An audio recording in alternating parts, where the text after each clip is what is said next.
سلام.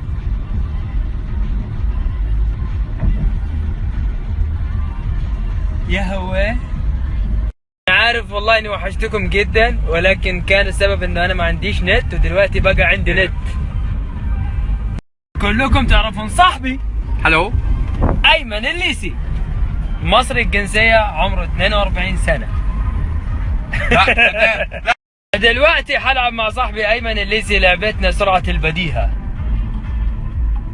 السؤال الاول: ما هي المدينة التي تحتاج رجيم؟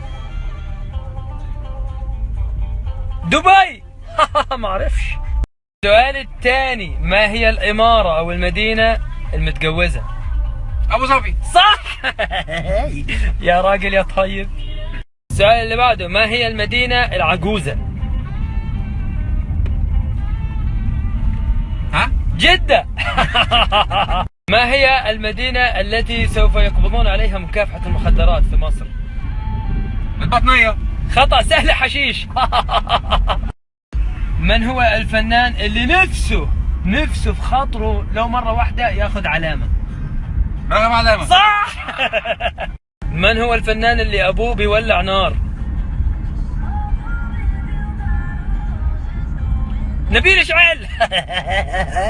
أنا كنت نايم وصحيت، طلعت لقيت الساعة 4. طبعا انفجعت وراسي صقع في السقف، طلعت 4 الفجر مو العصر، وأخذت دش بس عشان كذا، بس كذا استعيد النشاط. أمي شوفي، أمي الآن تكرهني. دش باع دف. نفسي مرة واحدة تبطل بيازة وتمشط شعرك. الآن احنا في 2016، مين يشتري مشط أو فرشة؟ كلمة فرشة قديمة. كد شعرك، ليه ما تكد شعرك بعد؟ أمي هذه في التسعينات أيام مكة، تجلسين تتفرجين تلفزيون شوي عبد الحليم حافظ، تكدين شعر عيالك زيه. الحين خلاص.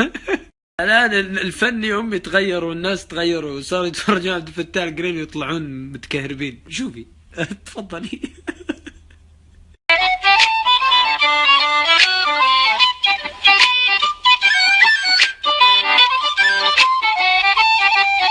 لأن بنزل أفطر تحت، قولي يا رب الفطور كويس، لأنه ذاك اليوم جابوا لي فول. لا تشوفون الفول، شوربة، أقسم بالعصير كذا يسوي.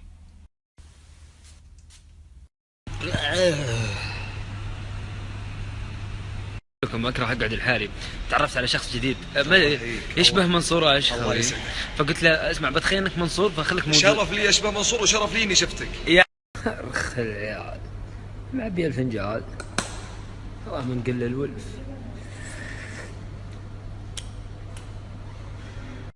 الفطور يعني الحمد لله كويس. قولوا فين براد الشاي بلا بلا.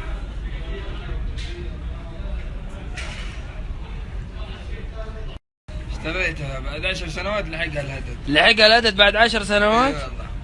يضرب حظك. قول ما شاء الله. هذا اللي مطلع زكاته اول باول. هاشم فين الشاهي؟ الشاي سكر صار. ايه؟ سكر. الشاي سكر؟ مو بلا اللي انت قاعد تسويها ذي؟ فين براد الشاي؟ يقول لك سكر. ايش اللي سكر؟ لا ايش اللي سكر؟ ابو عمر جاك هاشم. لا ايش اللي سكر؟ يا شيخ صلي على النبي. ابو عمر يي بلا حلنقيه زايد. اوه ابو عمر يا شيخ صلي على النبي. يا الله على المشاكل يا شيخ. ابو عمر يي ابو عمر. لا يا ابوي ما قاعد يلعب الرجال، مشغول شوي. يي